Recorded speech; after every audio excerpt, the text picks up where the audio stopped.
Hello and welcome to another episode of Chicago This Week. Thanks so much for watching. I'm Alexia Cadota-Browner. We begin today with the federally mandated Real ID. Starting May 7th, the new form of identification will be required to board a flight in the U.S. or to enter a federal building. So many people are applying that it's virtually impossible to get an appointment. Our Annalise Cornejo Garcia has been following this story. Annalise, what are the rules? Does everyone need to get one?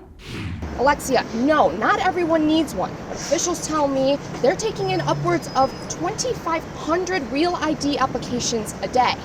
They say it's probably because of a long-anticipated deadline on May 7th. During the middle of a work week, one side of Lake Street, between Dearborn and Clark, looks like this. And over the past month, the other continues looking like this. Chicagoans are lining down the full block. They're all waiting to file for a Real ID at Illinois' first Real ID Supercenter. I don't mind the line. I don't mind the wait. I'm on lunch. But some tell me they've waited upwards of an hour, only to make it halfway through the line. I took off work just to come down here to get my Real ID. The line is crazy. I wish it was a way I could just go skip the line, but I can't. Illinois Secretary of State Alexi Janulius says these supercenters are meant to reduce long lines at offices across the city. Our DMV facilities and those across the entire country continue to experience unprecedented demand for Real IDs ahead of the May 7th enforcement date. Many say summer travel plans are what's motivating them to brave the wait. This is going to be the year for travel. I need that little star on my ID to be able to get on these planes. So what happens after the deadline? You'll need a Real ID to fly domestically. It's also expected you show a Real ID when entering secure federal buildings and when visiting military bases. Of course, none of those rules apply if you already have a valid U.S. passport. But if you do decide you need a Real ID, you can head to the Illinois State Secretary's website for more information on required documents. Thanks, Annalise. Now a story on the impacts of incarceration. Even after a sentence is served, the punishment doesn't end the day you get out. Everything from housing to employment is impacted for the rest of your life. Our Riley Cook traveled to Springfield to talk to advocates who say the system is unfair. What do they hope to do, Riley? Alexia, advocates are hoping to convince lawmakers to introduce the Clean Slate Act a second time after it failed twice in back-to-back legislative sessions. Lawmakers tell me they're confident that the third time could be a charm. Say live, you say free. Live, free, live, free. Chants for change echoing through the Capitol. We ain't free till we all free. We ain't free till we all free. Live Free advocates and faith leaders coming together to ask lawmakers to introduce the Clean Slate Act. We want to make sure that the issues that impact Black communities, they're addressed this legislative session. The legislation clearing thousands of Illinoisans' nonviolent criminal records. If a person has lived for 6 years without committing a crime, without returning to the Department of Corrections, that person should be entitled to have this record restored. Activists say the current system keeps formerly incarcerated people from becoming productive members of society. Something as small as you were 19 years old and you shoplifted. That record follows you. Paid our dues to society. Then we come home and still have to continue paying more dues that people don't even think about, whether it's jobs, credit, housing. Right now, the expungement process takes years, with backlogs that could take over a century to clear. The backlog's about 2 million people, and there are 4 million people in the state who are eligible for record clearance or expungement right now. The process we have just isn't working, and we need to do a better job. And so automating the system is really the way to go. Advocates say it's more than just criminal justice reform. They argue clearing minor convictions would reduce barriers to employment, boosting the state economy by over $4 billion. These records are barriers. If you give people gainful employment and opportunity to pursue their dreams and have a gainful career, that is great for everyone and really is great for the economy here in Illinois. Thanks, Riley. Continuing with local politics, imagine being treated in a hospital where there's just one nurse to every 30 patients. That's the reality in some Illinois hospitals, but advocates are pushing to change that. Grace Friedman also went to Springfield for this report. Hi, Grace. Hi, Alexia. Emotions ran high in Springfield on Friday as hospital workers came together urging lawmakers to take action. What do we want? Hospital workers and community members rallied in Springfield on Friday, demanding lawmakers pass the Hospital Workers Staff and Safety Bill to address dangerous staffing levels and save critical safety net hospitals. I've worked in this field for almost 30 years, and I've worked short where you come in and there's 30 patients and there's only one CNA on the floor. How can you give quality care, one person for 30 patients? It's not safe. Healthcare workers describe the overwhelming stress of short staffing and its impact on patient care. All of our staff is overworked. We don't have enough staff to take care of our veterans. For Sonia Brown, it's about survival and saving Mount Sinai on Chicago's west side, the hospital that saved her son's life. My son was shot in 2020. They saved his life. He was shot 7 times. It happened in the middle of the day. If they wouldn't have gotten to him in time, he would have died. This bill gives you a real voice, a way to speak up when things are unsafe for you and for the people who you care for. With no targeted funding in the current budget, supporters say the time for action is now. Thanks, Grace. Moving on to national news, the Trump administration has frozen $790 million for Northwestern University amid a civil rights investigation. The Department of Defense has already sent over 100 stop work orders to the university since the funding freeze took effect. The orders primarily affect technological and medical research.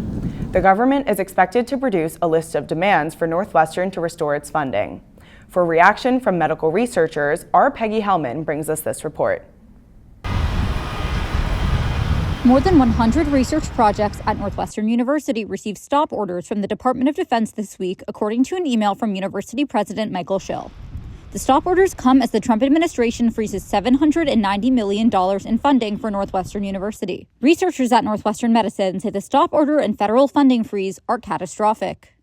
It's very devastating. It's devastating to a lot of researchers. Research projects focused on Parkinson's disease, wearable devices, robotics, and LGBTQ health are just some of those ordered to stop. Funding freezes and a Trump-approved list of banned terms at the National Institutes of Health and National Science Foundation make writing new grant proposals even more challenging. Public Health Institutes of Metropolitan Chicago's CEO Karen Raytan says the compounding federal funding freezes pose a serious threat to the public.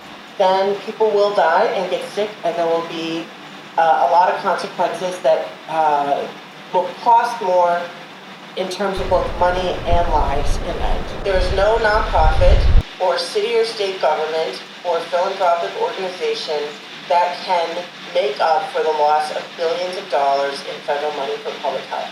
Dr. Simon agreed that the consequences are far-reaching.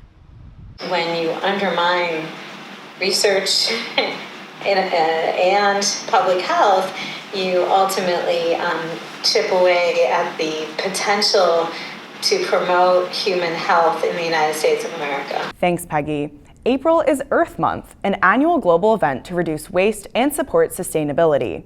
Here in Chicago, local groups are working to do their part. Our Abby Feldman joined one of them for a neighborhood cleanup. Hi, Abby, tell us about it. Hi, Alexia. I was able to join Cleanup Club Chicago, where I saw one of the many ways that local residents keep their city a little bit cleaner. It's a slippery slope once you start looking behind the fence. Dozens of volunteers spent their Saturday cleaning up trash along Ravenswood Avenue, an area long plagued by littering. So we're kind of like trash scouters. We scout out areas that are gross and trashy. Iced tea or pee, that is the game of the day. This is our 5th year doing Ravenswood Avenue. It's been a perennial kind of dumping ground and pretty bad. The organizer of the cleanup was Cleanup Club Chicago. They partnered with local leaders and environmental organizations to get the job done and push a larger message. We are trying to eliminate single-use plastic, so as a resolution on the forest preserve side of the county. We're trying to get the same thing done on the county side. Sustainability was top of mind. But for many volunteers, it was also about taking simple action. I just like to volunteer, so I Googled park cleanup, and this one was close to me, so I went for it. Local recycling companies like Independent Recycling Services help track the event's impact. We're going to be weighing all the bags to give them a really accurate count of their numbers today. Even Alderman Matt Martin of the 47th Ward rolled up his sleeves to help out. The work that you do today will make our environment and our bodies safer and cleaner. For Cleanup Club Chicago, events like this are just the beginning of a larger message. And the broader goal of the group is to make sustainability a bigger part of Chicago culture, or a part of Chicago culture, and therefore a political priority. And with the community stepping up, that goal may be within reach. From Ravenswood, I'm Abby Feldman, Chicago This Week.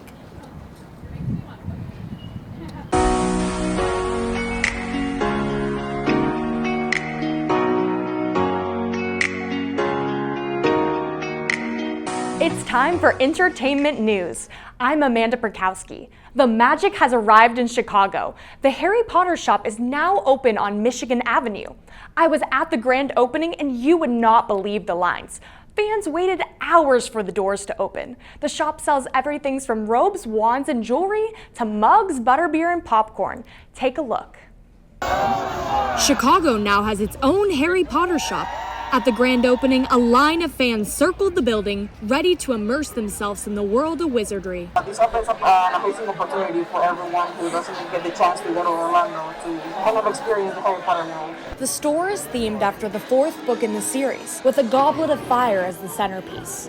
Visitors can select wands, conjure spells, and enjoy butterbeer. I'm really excited that we finally have a butterbeer store here in Chicago because now I can get it whenever I want and I don't have to go to Florida for it. So we have the US largest butterbeer bar where you can have draft butterbeer, frozen butterbeer ice cream, and we also have our butterbeer exclusive as well to Chicago. You can see the Chicago flag here and the Chicago night sky. So this is a product you can only get in Harry Potter Shop Chicago. I am just excited that I can stop by at any time. So when I have a bad day, I can just come in and get a butterbeer and just kind of purge the worries of the day. For those who prefer candy, the store offers a special variety of jelly beans. They have a Birdie Butts, every flavor beans, roulette. The bean shaped like the Chicago bean, of course, and fans can hit the button and select a flavor. Some nice, some not so nice. Banana. It was actually good. I get vomit, but that kind of reminds me of when Dumbledore got earwax. You can also feast your eyes on the flying books. I'm just glad we have more opportunities to have magic in our lives. In downtown Chicago, Amanda Perkowski, Chicago This Week. Thanks, Amanda. More entertainment news now. Those of you who watch reality TV have probably heard of The Real Housewives, Southern Charm, and Below Deck. They're all popular Bravo TV shows. Well, you know what's just as popular as the shows?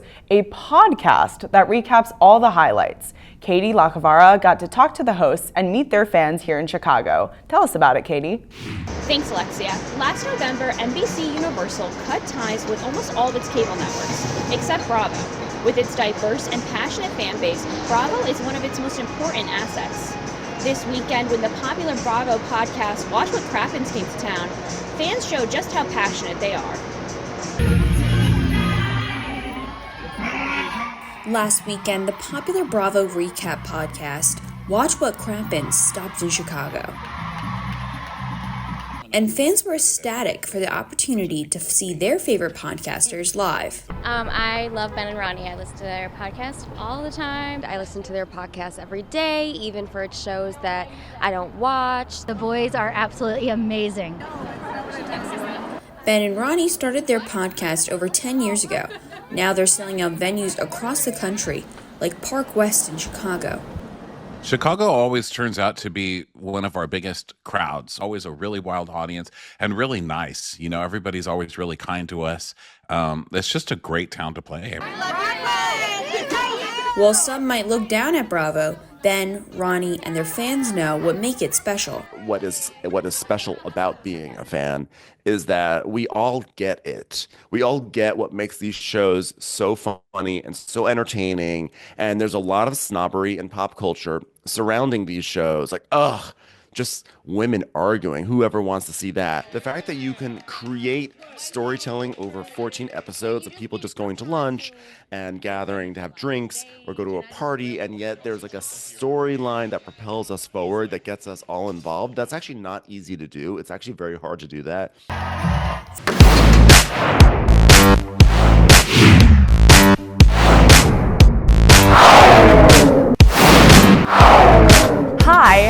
Amanda Perkowski, and this is Chicago This Week Sports.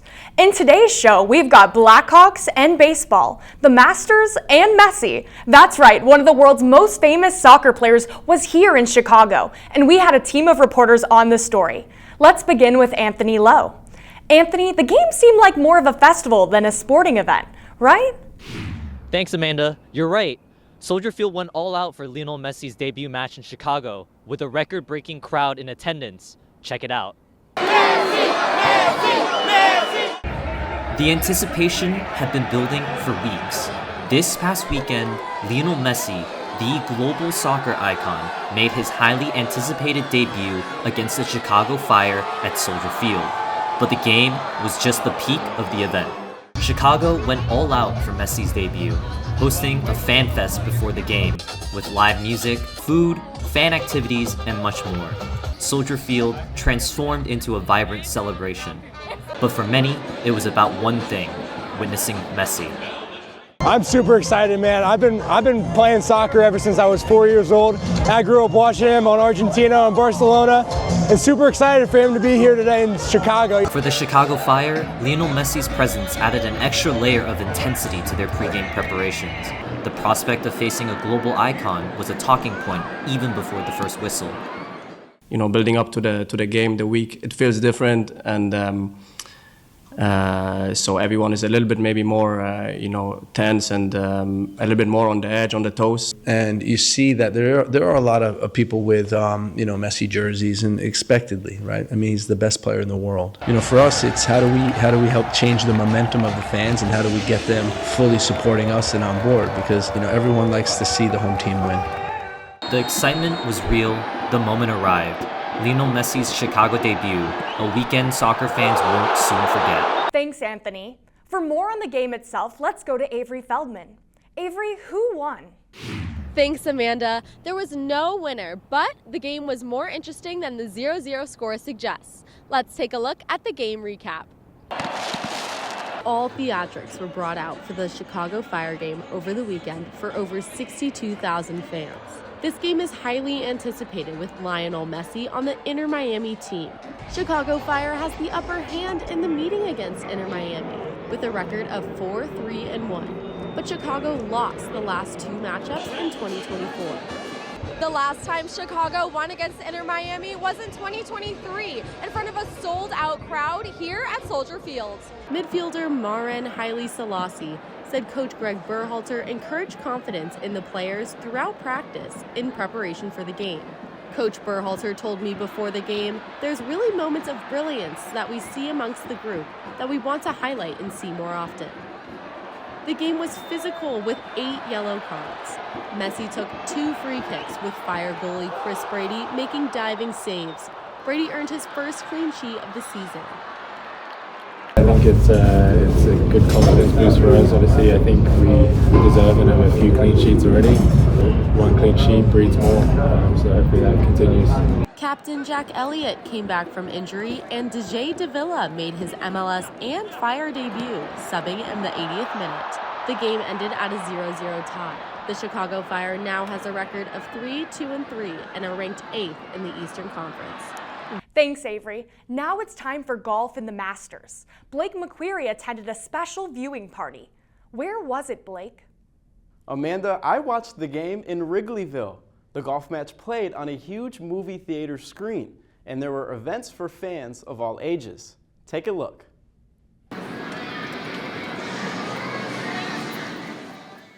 The Green Jackets, the roars from Augusta, and the excitement from the 18th hole, all brought together for a Masters watch party here, right outside Wrigley Field in Wrigleyville.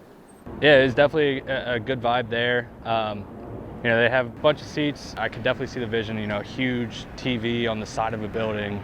They got drinks there, they got mini golf for the kids, they got the statues of all the Cubs greats, and such a great energy. Reminds me, the Masters weekend kind of reminds me of my birthday weekend and my uncle's birthday weekend. We'd all have the family over at our house, and that would usually fall around the same time as the Masters, so that kind of gives me good memories and nostalgia.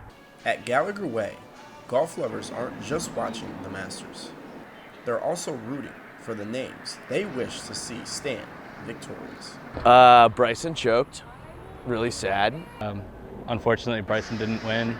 You know, there's always next year, and he'll be back. So we just saw Justin Rose choke, or not choke, but he lost. So McIlroy looks like he was going to win it.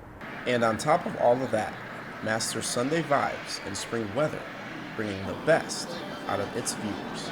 Here in the studio to talk more about the Masters is Medill sports reporter Evie Mason. Evie, can you tell us about that nail-biting finish that happened at the Masters? Thanks for having me, Blake. So what happened was Rory McIlroy was caught in a tie with Justin Rose.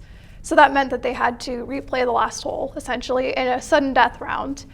And long story short, Justin Rose's shot won over, and Rory McIlroy was able to get within about 5 feet of the hole, closer, and lo and behold, he made that final shot. And he has been doing this tournament for 17 years, and this is his first Masters win. And on top of that, he was able to capture a Grand Slam. Thanks, Blake. Fans weren't as excited on the west side at the United Center. The Blackhawks will not be in contention for the Stanley Cup this year. Jake Mazarski is covering that story. Hi, Jake. Thanks, Amanda. Well, the Blackhawks are one of the most successful NHL franchises in the 21st century, winning 3 Stanley Cups in 2010, 2013, and 2015. Though recently success has been hard to come by, the Blackhawks have missed the Stanley Cup playoffs in 7 out of the past 8 seasons, including this year when they were eliminated from the postseason for the 5th straight year. But it's not all dark and gloomy. There's a lot of optimism surrounding the young core of this team after a bunch of exciting performances. Check it out. For the 5th straight season, the Blackhawks have missed the Stanley Cup playoffs. Fans had different ways to characterize the past few months. This season specifically, tumultuous. As a fan, you know, it's a little bit hard to watch right now. Mediocre, yeah. Experimental. But there are reasons for optimism moving forward. If you're rooting for wins, it's going to be a little tough. I mean, hopefully there's a bit more next year. But just watching, the young guys have a really good shift. You have to kind of boil it down to that micro sense and really examine that. So if you can find the positives in that and really enjoy seeing these young players take those infinitesimal steps forward game by game, that's really where you're going to get the satisfaction. Chicago thinks it has the face of the franchise in rising star Connor Bedard. He came in with all these expectations and all these cameras on him constantly. A guy with that much skill and that high of a hockey IQ, it's hard to find guys that can play at that level. And the fact that he's hit 60 points twice as a teenager, he's had 40 assists twice as a teenager, those aren't numbers to scoff at. While the Blackhawks have a ways to go, the common message is, let's go Hawks! Buy in now. The young talent that we have, I got nothing but optimism for the future. We've got it there. We have all the pieces. We just need to make them fit. You're still going to see some growing pains. You're still going to see some young kid mistakes. But the team's going to be faster. They're going to be more dangerous. And you can actually project that these guys are going to be the future of the team. Thanks, Jake. In college sports, the baseball team ranked 2nd in the University Athletic Association Conference is a hometown school. Simone Roberts got full access this week and joins us now. Hi, Simone. Thanks, Amanda. As one of the oldest baseball teams in the city, the U Chicago Maroons are no stranger to making history.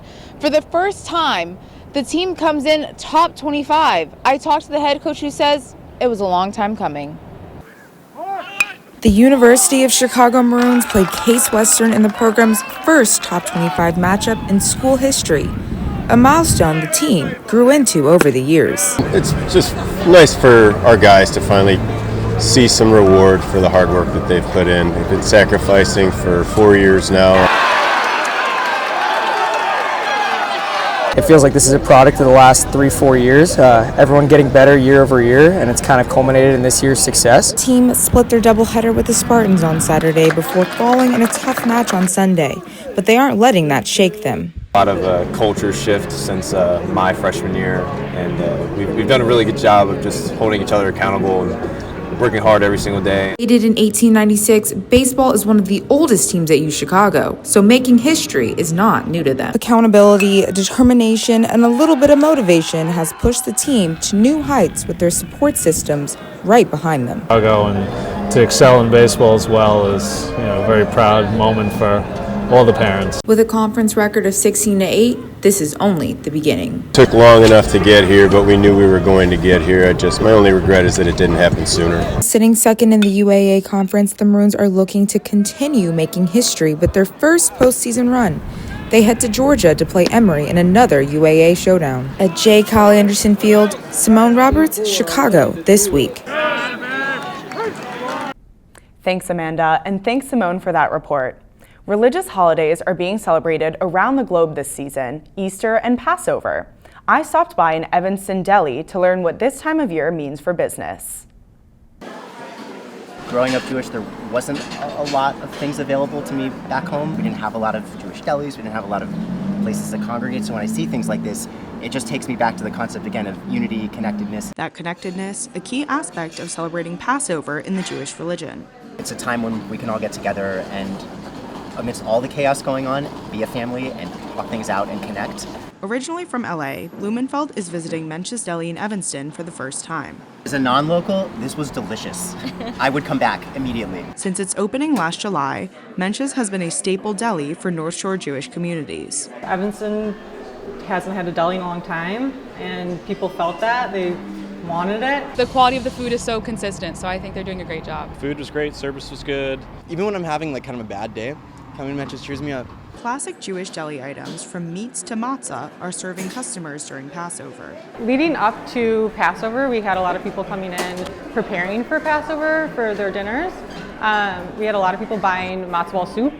We sold a lot of matzo ball soup. We also did catering specific for Passover, so we got about, I'd say, between 50 and 60 orders for 2 days. It was really busy. People were really excited, like have a Jewish, deli, have a lot of Passover, options. Blumenfeld said, beyond the good food, he's happy to see another gathering space for the Jewish community. And finally today, a celebration of Easter weekend. For many, that means attending church, dressing up in pretty pastels, visiting the Easter Bunny, and of course, an Easter egg hunt.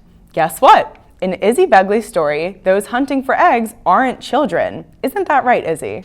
You've got that right, Alexia. This past weekend, Horner Park locals showed out for their community park, and all of the attendees brought along their furry friends.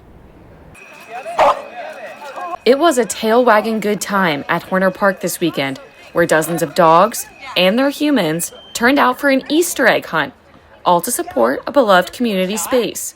So every year, unless there are extenuating circumstances, we have the dog Easter egg hunt. So we fill eggs with treats, and we have fun activities and a photo area. From lick paintings to treat stuffed eggs, and even a costume contest, the event offers more than just adorable photo ops. It's the biggest fundraiser of the year for the Horner Park dog-friendly area, a space that receives no funding from the city or park district. Building the dog park, maintaining the dog park, cleaning it, everything is run by volunteers and donations. For regulars like Allie and her pug Peanut, it's about more than just treats. It's about community. Well, we've been to this event before in the past. It's just nice to do something fun and positive, and it funds the park. And we bring the dog to the park all the time. She loves coming here. And for first-time visitors like Connie and her pup Mochi, it was the perfect way to celebrate a special day. Mochi loves the egg hunt and loves bunnies, and it's her birthday, so all her friends are here to play. Whether you stopped by for the eggs, the costumes, or simply a fun day outdoors, support like this keeps the park running. And of course, the tail's wagging. Thanks, Izzy. And to all of you at home, thanks for watching. We hope you enjoy the holidays and have a great night.